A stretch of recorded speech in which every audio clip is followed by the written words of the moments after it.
حياكم الله في فرانكفورت. السلام عليكم، مساكم الله بالخير من فرانكفورت ألمانيا. معي الشيخ محمد هنا. السلام عليكم من أفغانستان، الله يعطيه العافية.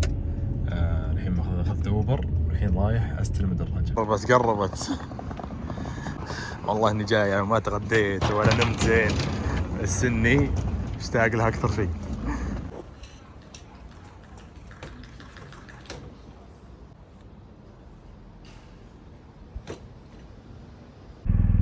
مساكم الله بالخير، شلونكم طيبين؟ عند مستودع أسطوري، سعيد جدا إني تعاملت معهم للأمانة. مرة يعني ناس جميلة بشكل ما أنتم متخيلين. أوكي، دباب مسرفس، كفرات مغيرة، بطاريات مغيرة، زيوته مغيرة، غسول ملمع، ما نقص منه شعرة. الله يجزاهم خير، يعطيهم ألف عافية. احنا نذكر الطيب ونمدحه عشان غيرنا يستفيد، فأتمنى أن هذا الكلام يكون داعم لهم ويكون مشجع لكم أنتم أصلا أن تتعاملون معهم مستقبلا. أنا في ألمانيا بدون مقدمات، بدون شيء، رايد عادي، طالعين ألمانيا، مو بلازم يعني مقدمات، صح ولا لا؟ يلا توكلنا على الله. دقايق مطعم حلال وبعدين بتغدى وبروق شوي كذا وبس، خلي عقلي يشتغل، وبعدين بروح ادور لي فندق انام فيه. عاد بنشوف وين وجهه. ابو عمار، انت في قلبي يا رجل، والله انك في قلبي يا نورث باوند، في كل مكان معي انت. الله يجزاك الجنة على جلوبز الاسطوري والتتش خيالي. يلا اوصل بس المطعم كذا واتمغط وارجع لكم.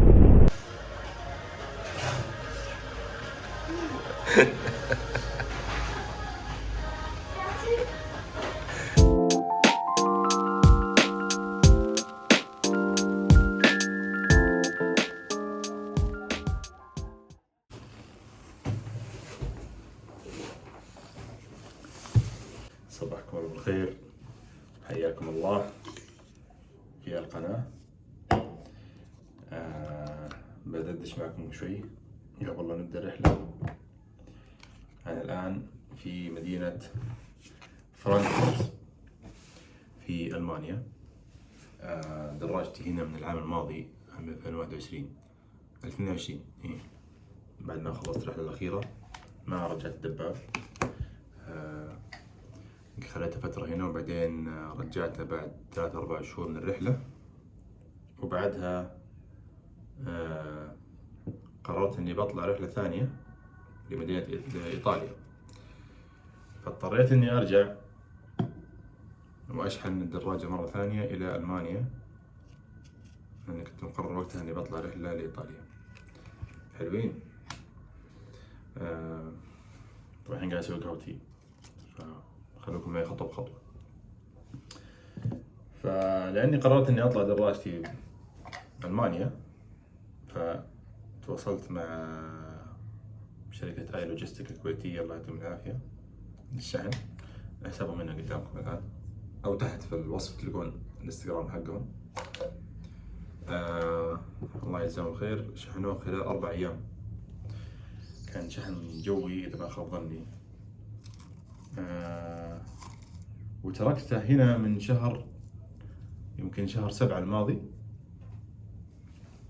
إلى الآن. فقررت إني أطلع رحلة سريعة كذا. صراحة عندي كذا وجهة، فبشوف اللي أقدر عليه واللي وقتي إني يسمح لي إني أغطيه المرة هذه. بس هالمرة ما راح أرجع الزومبي مرة ثانية، بخليه هنا على طول عشان لما أجي أكون جاهز. تمام. طبعا أنا أرسلت الدراجة جاهزة مجهزة، يعني هنا أقول فعلا شكرا، وعرفت قيمتهم فعلا أدفستو، الله يعطيهم العافية. الناس هذه يعني حسيت أنا بالمجهود اللي مسوينه لنا. لما سافرت المرة هذه ما معي إلا شنطة بس واحدة، تخيلوا، وفيها البدلة هذه. وهذه البدلة كانت أصلا هنا في رومانيا، لكن خليتهم يشحنونها لي. لو تذكرون في فلوج حق نيبال في الكويت، لما كنا في الكويت ترانزيت، استلمت البدلة، أرسلها لي عبد الله يجزاه خير، من ألمانيا للكويت، ورحت فيها النيبال. فالحين مضطر اني ارجع بنفس البدله مره ثانيه، ولا اصلا لو كانت البدله ما اخذتها النيبال كان باجي بس شنطه الظهر، دبابي جاهز، يعني جاهز من ناحيه قدامكم الان القهوه، اوكي، الخيام، النوم، الطبخ، كوب قهوة، أعزكم الله مغسلة الوضوء والحمام وهذا طاحنة القهوة. يعني دبابي اكتشفت ان البايك مو ناقص شيء، يعني حتى الشرابات اكرمكم الله حقت الرحالين عندهم.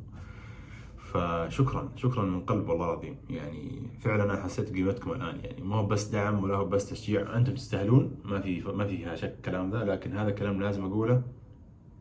الف شكر.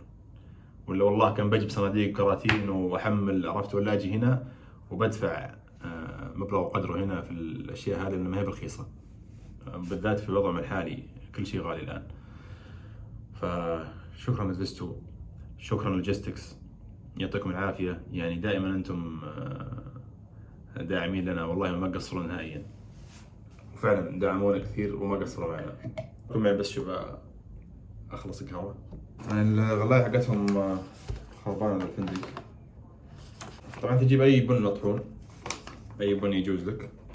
اصور لكم هنا، هذه اسمها ايروبريس والايروبريسر او الايروبريس. اوكي، بحط لكم الرابط حقها، كل الاشياء اللي بصورها في الرحله هذه بحط لكم روابطها في تحت في الوصف. اضغط الرابط واطلبها على طول من نفس الرابط، بتكون جاهزه مجهزه. زين، باخذ لي يمكن، والله دي ما طحنها زين ذا. هذه القهوه اخذتها من المطار من خطوه الجمل اظن، اي انا كنت ناسيها اجيبها معي.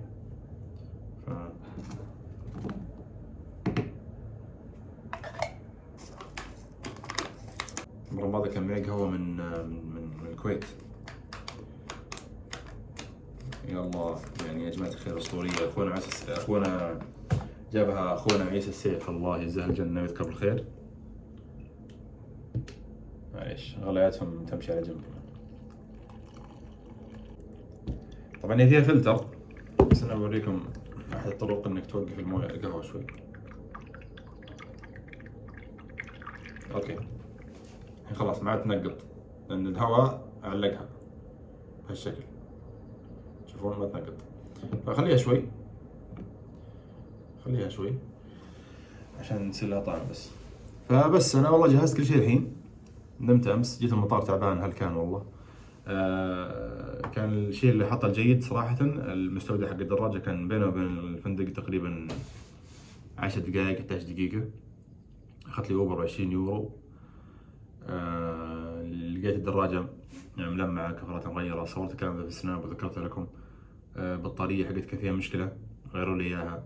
الزيت، هذا كله كلام صيانة، مش في المستودع ولا في ورشة معينة، يعني هم ادوا وكالة، أخذوها ودوها BMW، السلام عليكم، هذه دراجة رجال من السعودية وفيها 1 2 3. استلمت دراجة، والله كفراتها جديدة لسه بزرعها، بوريكم إياها. نظيف، ملمع، مرتب، أغراضي موجودة، ما في شيء ناقص، ما في شيء مبعثر، ما في شيء ملخبط بيني وبين واحد ثاني من درجة ثانية، وقاعد أدور في 10 رجال وأتدخل في أشياء الناس. أنا ما أحب الشغل ده. أنا ما خلصت ورتبت أموري وبدلت وأخذت دراجتي لي فترة ماسكتها لي حوالي السنة الحين، وفي أوروبا، فكذا لسه ماني واثق، وكنت تعبان صراحة. مريت مطعم سريع كذا، أكلت شاورما حلال، وجيت الفندق هذا أخذت الليلة ب40 يورو، يعني يعتبر جيد، قريب من قيمة مخيم يعني. فنمت والله الحمد لله، وخلصت الصلاة وكل شيء، وقمنا الحين تروشنا، نبدأ إن شاء الله الآن بإذن واحد أحد الوجهة، بإذن واحد أحد شمال. الآن بمشي معكم يوم بيوم، ما راح أقول لكم وجهة وين رايح، يعني بمشي معكم يوم بيوم، لأن أنا نفسي ماني متأكد هل يعني وقتي بيسمح لي أوصل ولا لا. الشيء الثاني، كتفي عندي هذا في مشكلة، تشوفون عظمة، هذه عظمة ترى تشوفونها، هذا مخلوعة، كنت أسوي عملية سابقا والحين انفكت مرة ثانية.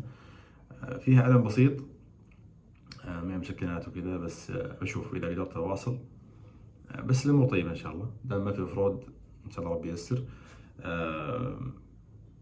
واحدة نمشي، لأن ما أحب مننا أصلا عارف هل بنوصل ولا لا، لكن نتوكل على الله إن شاء الله والأمور طيبة. وخلوكم معنا خلاص. وهذه القهوة الآن خلصتها أنا، تشوفون نجي بهالشكل، أضغطها حتى ريحتها صارت قوية الآن. مزبوط.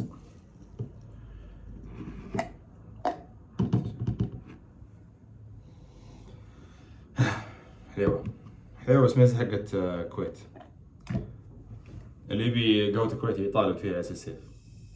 طالبوه، روح انستغرام طالبوه. وينها؟ يلا نتقهوى ونتوكل على الله.